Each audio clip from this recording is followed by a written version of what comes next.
Normalised score आपका 156 है।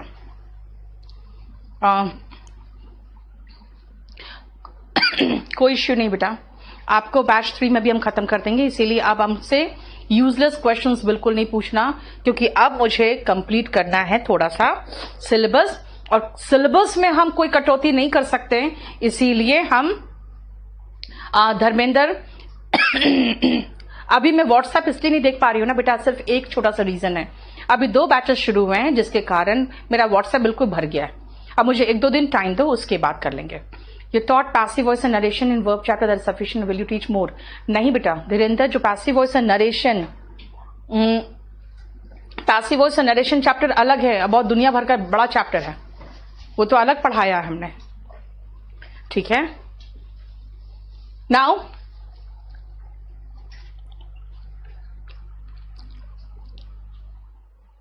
हम लोगों ने कहां तक कर लिया था देखो तो। आज रात को 10 बजे मैं काफी कुछ आज डिस्कस करूंगी नॉर्मलाइजेशन पे, और किस तरह से आप लोग रॉ स्कोर क्या है, नॉर्मलाइज स्कोर क्या है, इस पे काफी कुछ डिस्कशन होगा रात को 10 बजे। तो रात को 10 बजे आओ यूट्यूब में, वहां पे डिस्कस करते हैं ये सब चीजें, ठीक है ना। हम लोगों ने कहां तक कर लिया था ये देखो, क्योंकि आज हमें कंफ्यूजिंग एडजेक्टिव में करना है खत्म। अशोक प्लीज पहले ये खत्म कर लो, और इसके बाद लगा हुआ चैप्टर एडवर्ब है जो खत्म कराना पड़ेगा, ठीक है। एडजेक्टिव एडवर्ब एक साथ खत्म कराना रहता है, ठीक है। अब आप मुझे बता दो किस पेज तक हो गया था, ताकि मैं आगे बढ़ूं।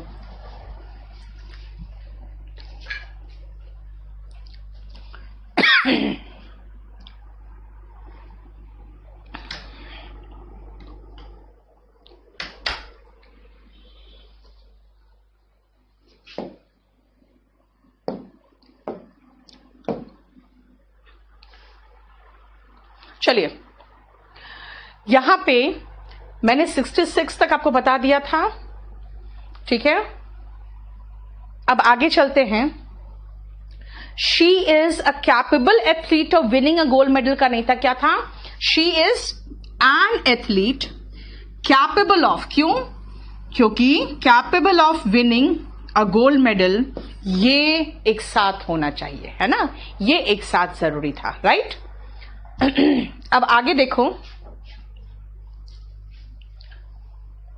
अब नेक्स्ट देखो, go and play with some others children. जो मैंने कहा था अदर चिल्ड्रन होगा, क्योंकि एडजेक्टिव के रूप में अदर आता है, लेकिन प्रोनाउन के रूप में आर है तो अदर्स होगा, आर के साथ प्रोनाउन अदर्स आएगा, ठीक है ना। रात को 10 बजे आओ, जिनको क्लोज टेस्ट पैसेज वगैरह करना है, सिर्फ इसीलिए क्योंकि अब समय कम रह गया है। अब आओ नेक्स्ट, मैंने इसको कहा था आपको कि 2 लाख स्टूडेंट्स होगा, क्योंकि कभी भी नाउन, किसी नाउन की विशेषता बताने के लिए एडजेक्टिव का काम करे तो वो सिंगुलर फॉर्म में होगा, लेकिन मैंने कहा था ऑफ के पहले और ऑफ के बाद दोनों तरफ प्लूरल आता है। Lakhs of students, thousands of people, crore of rupees, है ना, ठीक है। और मैंने पेयर्स का भी बता दिया था कि भाई 2 है ना, तो 2 पेयर्स ऑफ शूज होगा ना, 1 पेयर ऑफ शूज चलता, अगर 2 की जगह पे 1 होता तो 1 पेयर ऑफ शूज चलता, लेकिन क्योंकि 2 है इसलिए 2 पेयर्स ऑफ शूज सही है, ठीक है ना। अब आओ 72 से अब हम शुरू करेंगे आज। आइए, 72 का मतलब है my both brothers are here. जरा ध्यान से देखना।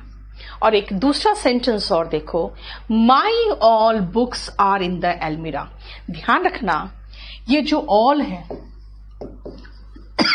और बोथ है,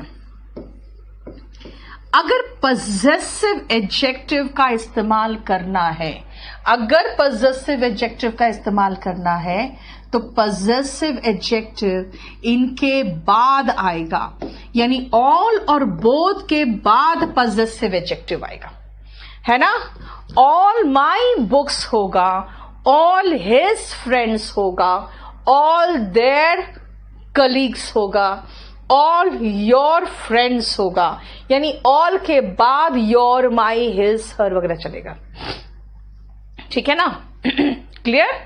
लेकिन अगर मैं बोथ के साथ यूज कर रही हूं तो भाई स्ट्रक्चर सेम होगा।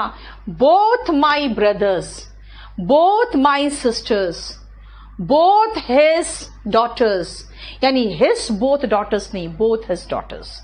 यानी आप खुद देखोगे ध्यान से कि इसमें आप ऑल और बोथ के बाद पजेसिव एडजेक्टिव का प्रयोग कर रहे हो।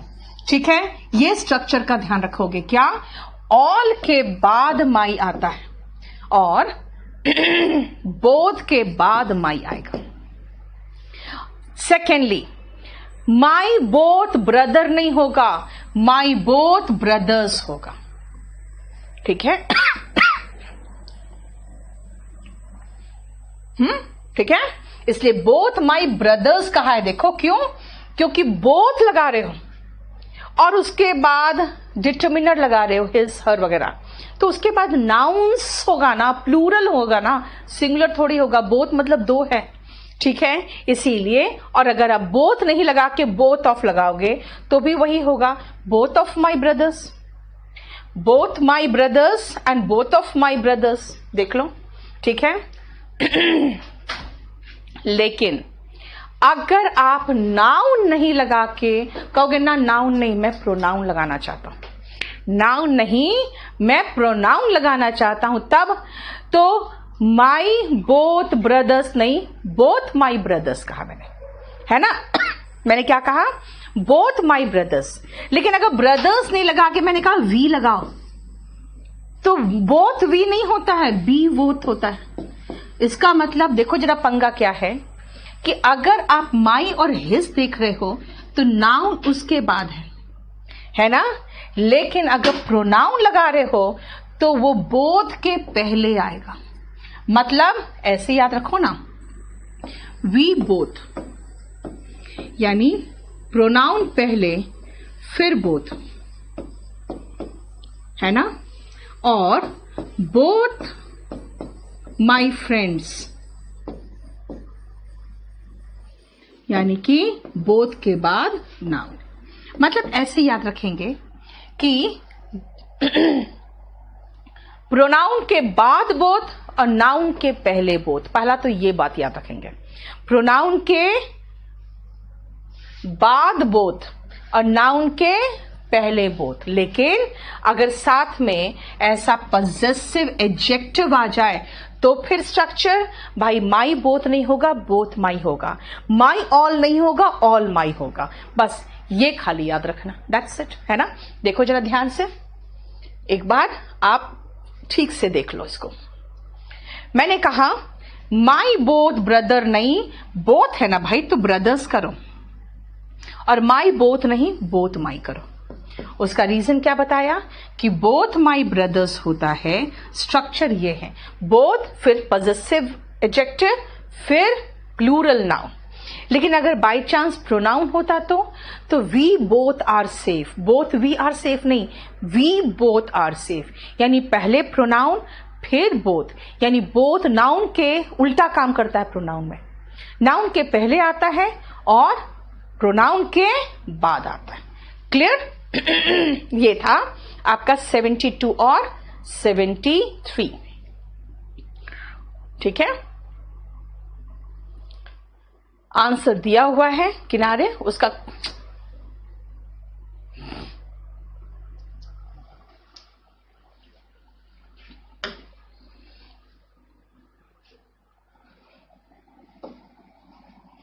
अब आओ नेक्स्ट, ध्यान से देखना क्या है। He held the bag in one hand and the child in other नहीं होगा, in the other होगा। क्या? He held the bag in one hand and child in the other। क्यों in the other? भाई आपके पास कितने हाथ है? सिर्फ दो ही तो है। तो दो में से बचा हुआ जो है एक है ना, अगर उसका इस्तेमाल करना चाहते हो तो द प्लस अदर लगेगा। मतलब है with singular noun the other का अर्थ है the second out of two. यानी अगर मैंने कहा with singular noun in the other, भाई इन द अदर हैंड की ही तो बात हो रही है। क्यों हैंड क्यों नहीं लगाया? भाई हैंड पहले लग गया इसलिए नहीं लगाया। अंडरस्टूड तो है ना? अंडरस्टूड क्या है?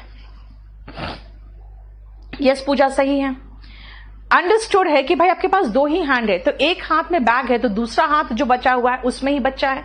ठीक है, इसका मतलब ये सिंगुलर नाउन ही तो बचा आपके पास। The other with singular noun, the other with singular noun का मतलब है कि दो में से जो एक बच गया है, the second out of two. दो में से जो एक बच गया है, the second out of two, ये है द अदर। ठीक है ना? He held the bag in one hand and the child in the other hand. अब हैंड नहीं लगाए तो भी द अदर तो लगेगा ही ना लगेगा। अब देखो, अगर मैं कहूं ये हाथ निकाल दिया मैंने, तो ये बचा जो वो हुआ द अदर। ठीक है, अब मान लो मैंने इस ट्रेडर को निकाल दिया, ये ट्रेडर हटा दिया। अब जितने बचे हुए ट्रेडर है इनको क्या कहोगे? तो भाई प्लूरल है, द अदर्स कह दो। यानी बचा हुआ एक द अदर, अब बचे हुए सब द अदर्स। ठीक है, जैसे देखो ध्यान से, he is sad but the others नहीं। भाई अदर्स क्यों होगा? यहां तो ट्रेडर्स लगा है। ठीक है, सेंटेंस तो सही था। The other traders are happy and I am happy, the others. अब समझ में आया जो मैं पढ़ाना चाह रही थी। यहां पे मैं क्यों रुक गई? या रुक गई इसीलिए कि भाई यहां अदर्स तो मैंने लगाया जैसे, तो देखा अरे यार गलती क्यों हो रही है, ये नाउन है।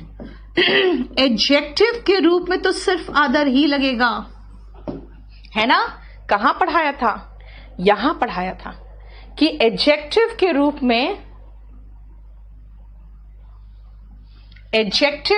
में तो सिर्फ अदर ही लगेगा। सम अदर चिल्ड्रेन, एडजेक्टिव के रूप में तो सिर्फ अदर ही लगेगा और कुछ नहीं लगेगा, है ना? लेकिन आगे क्या पढ़ाया मैंने आपको? मैंने आगे ये पढ़ाया कि ये पढ़ाया कि यहां पे ट्रेडर्स के लिए आ रहा है तो अदर ही रहेगा। लेकिन भाई यहां पे हमारे पास कोई नाउन नहीं है तो हमने इससे काम चला लिया, तो ये क्या है? ये तो वही है ना, द अदर्स आर सैड। यानी एक है द अदर, यानी बचा हुआ, है ना? दो में से एक, और ये क्या हुए? ये बचे हुए, यानी एक निकाल दिए तो बाकी जितने बच गए वो बचे हुए जो है वो द अदर्स है। क्लियर हो गया? क्या क्लियर हो गया? ध्यान से सुनो, आपका क्लियर क्या हुआ है? सुनो, अदर नहीं अगर नाउन के पहले है तो, क्यों? एडजेक्टिव के रूप में अदर्स नहीं आ सकता। ओके, द अदर क्या? Hand, boy, yes. क्यों? क्योंकि दो में से एक जो बचा हुआ है द अदर है। लेकिन मैं बॉय नहीं कह रही हूं, बॉयज कह रही हूं, फिंगर्स कह रही हूं। एक फिंगर में इंजरी है, बाकी तो काम कर रहे हैं ना। The other fingers are normal, तो the other fingers are normal की बात हो रही है। लेकिन अगर आप कहोगे कि नहीं, प्लूरल नाउन भी नहीं आ रहा है, अब आपको प्रोनाउन चाहिए, तो अदर्स लगाइए। भाई सिंगुलर नाउन नहीं आ रहा है तो अदर रह आइए। अगर नाउन है तो the other, he held the bag in one hand and the child in the other hand. ये the का इंपॉर्टेंस बहुत है, ध्यान रखना. And his one finger is injured, the other fingers are fine. तो the others are fine है ना. अगर फिंगर्स नहीं लगाओगे तो क्या कहोगे? the others are fine. He held the bag in one hand and the child in the other. ये द बता रहा है कि जितना बचा हुआ है बाकी सबको लपेट लिया गया. ठीक है ना. अदर मतलब दूसरा. ये बुक अच्छी नहीं है, read some other book. Other मतलब कोई दूसरा. तो वही हुआ, एक हाथ में बैग था तो दूसरे में बच्चा था. एक ट्रेडर दुखी था, बाकी सभी दूसरे जितने थे सब सुखी थे. तो द अदर्स वर हैप्पी. लेकिन ट्रेडर्स लगा दिया तो भाई ट्रेडर्स लगा दिया तब तो अदर एडजेक्टिव हो गया. एडजेक्टिव के रूप में तो अदर्स हो ही नहीं सकता है, तो अदर ट्रेडर्स होगा. तभी तो कहा था ना, go and play with some others children. गलत है. क्यों? क्योंकि अदर चिल्ड्रेन होगा. क्यों? क्योंकि चिल्ड्रेन के पहले जब आएगा तो एडजेक्टिव का काम करेगा ना. Clear? So I am through. I have completed 77 also. ठीक है, अब बताओ क्लियर हो गया? आगे बढ़े. अब आओ, बस हम लोग चैप्टर खत्म करने वाले हैं. इसके बाद हम कंफ्यूजिंग एडजेक्टिव में चलेंगे. कंफ्यूजिंग एडजेक्टिव में क्या है? तो वैसे ही कंफ्यूजिंग वर्ब, कंफ्यूजिंग एडजेक्टिव और कंफ्यूजिंग नाउन मिलके दुनिया भर का आपका हो जाता है. क्या बोल रहे हो? 77. मैंने कहा ना, मैं खुश हूं. The others are sad. Are लगाया है, प्लूरल वर्ब है, तब तो प्लूरल नाउन, प्लूरल प्रोनाउन बिल्कुल सही है. देखो है ना, कोई प्रॉब्लम नहीं है. और अदर ट्रेडर्स है तो बिल्कुल सही है, क्योंकि नाउन के पहले तो हमेशा एडजेक्टिव आता है. हाँ, 76 का ध्यान से सुनना कि ठीक है, अदर समझ में आ गया. दूसरा अनदर क्या है भाई? एंड प्लस अदर है. नहीं, हमेशा नहीं आएगा पूजा. द तब आएगा जब बचा हुआ जितना है उसकी बात कर रहे है ना. दो में से एक जो बचा हुआ है, द अदर. एक निकाल दिया, बाकी जितने बचे हैं द अदर्स, वो है द. तब द आएगा, क्योंकि अब डेफिनेट हो गया ना. जो बचा है वो डेफिनेट नहीं है. बताओ. अब आओ, अनदर क्या है? आपको एन प्लस अदर दिख रहा है? इसका मतलब है अनदर ग्लासेस ऑफ वाटर नहीं हो सकता यार. क्यों भाई? एन प्लस अदर मतलब है एक और. यानी जितना दिए हो ना उसमें एक और एडिशनल दे दो. मुझे बहुत प्यास लगी है, give me another glass of water होगा ना. ठीक है. अनदर में आपको एन दिख रहा है और आर्टिकल एन का मतलब क्या होता है? एक होता है. तो एक के साथ क्या आएगा? सिंगुलर नाउन ही तो आएगा. और क्या आएगा? एक के साथ क्या आएगा? सिंगुलर नाउन आएगा, है ना. The another takes singular noun. क्यों? अनदर का मतलब होता है one more of the same kind, है ना.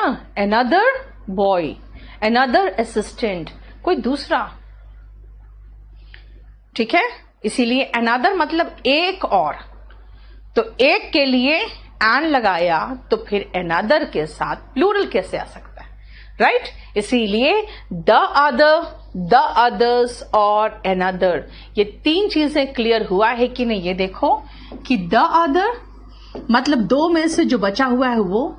द अदर्स यानी जितने बचे हुए रह गए वो सारे.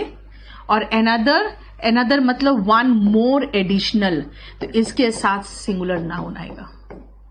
द अदर कब आएगा? जब दो में से एक बचा हुआ है तब. द अदर्स कब आएगा? जब बाकी जितने बच गए हैं उनकी बात हो रही है ना. Clear?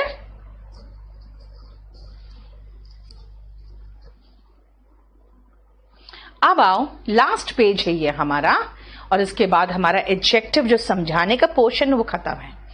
He is as happier as you are. As conjunction का जोड़ा है. नेगेटिव वाक्य होता तो सो एज भी चलता, हालांकि नेगेटिव वाक्य में एज भी चलता है. इसके बीच में चाहे एडजेक्टिव हो चाहे एडवर्ब हो, दोनों में से कुछ भी आ जाए, हमेशा पॉजिटिव डिग्री ही आएगा और कुछ नहीं आ सकता। यानी happier is not possible as happy as you are. वो तुम्हारे जितना ही खुश है, ये नहीं कहेंगे तुम्हारे जितना ही और खुश है, तुम्हारे जितना ही सबसे ज्यादा खुश है, ऐसे नहीं कहते, है ना। मैंने कहा वर्ब की विशेषता तो एडवर्ब बताता है, कोई फर्क नहीं पड़ता। एस के बीच में एडवर्ब अगर आया तो भी कंपैरेटिव डिग्री नहीं आएगा, पॉजिटिव डिग्री ही आएगा। एनदर के साथ कभी नहीं आएगा प्लूरल नाउन। पूजा इसलिए मैंने समझाया, ठीक है। अब आओ 80 और 81, ये मैं करा चुकी थी, लेकिन मुझे एक स्टूडेंट ने लिखा था कि मैम इसको भी इंक्लूड कर देना, तो मैंने इंक्लूड कर दिया कि गंगा जो है एनी रिवर ऑफ इंडिया से ज्यादा लंबा नहीं है, ये इंडिया में ही है, इसीलिए इंडिया में अगर गंगा भी है तो उसका कंपैरिजन एनी अदर रिवर से होगा ना, इसलिए एनी रिवर नहीं, एनी अदर रिवर से होगा। लेकिन जो रिवर नाइल है वो इंडिया में नहीं है, तो इंडिया की किसी भी नदी से कंपैरिजन होगा, इसलिए the Nile is longer than any river of India. Nile Bharat में नहीं है, इसीलिए अदर की जरूरत यहां नहीं है।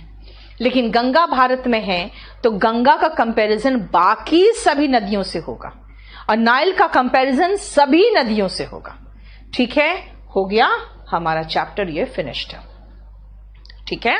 लेकिन एडजेक्टिव में बहुत सारे ऐसे एडजेक्टिव्स होते हैं जिसमें हम बहुत कंफ्यूज्ड होते हैं और फिर उनकी गलती करते हैं। इसीलिए अभी फिलहाल मैं आपको कुछ वर्ड्स कराऊंगी और उसके बाद मैं कोशिश करूंगी पहले इनका असाइनमेंट प्रैक्टिस कर ले, फिर हम आगे चलेंगे।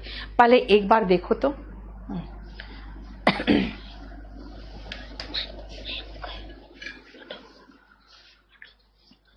चलो,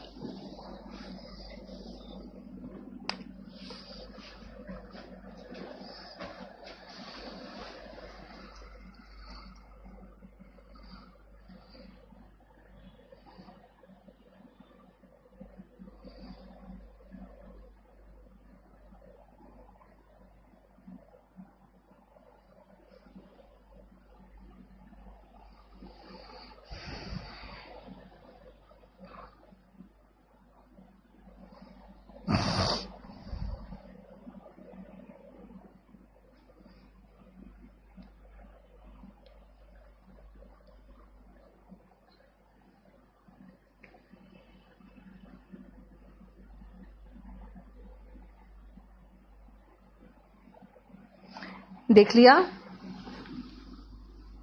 80 में अदर होगा, यार क्या हो गया। 80 में सॉरी बेटा, मैं ऊपर का चीज यहां पे भी कर रही हूं। एनी अदर, मैंने बोला अदर लिख दिया, एन अदर, OTHER, ठीक है, एनी अदर रिवर। चलो अब मैं आपको समझा दूं। पहले exhausted, I am exhausted now, बहुत थक गई हूं, एकदम टायर्ड हूं। द सिलेबस इज एग्जॉस्टिव, भाई जो सिलेबस है ना आपका बहुत एग्जॉस्टिव है, बहुत एक्सटेंसिव है, काफी अच्छा खासा बड़ा है। He is the principle of our college, principle of our school, प्रधानाचार्य है। What is your principal motive? तुम्हारा मुख्य उद्देश्य क्या है ये बताओ मुझे। What is your principal objective? And principles, you must have some principles in life. यार कुछ तो सिद्धांत होने चाहिए आपके लाइफ में, ठीक है। बाकी जो एडजेक्टिव खाली है वो नहीं लिखा हुआ है, जो नाउन एडजेक्टिव है वो लिखा हुआ है, ठीक है। यस 3499 वाला एग्जॉस्टिव कोर्स है।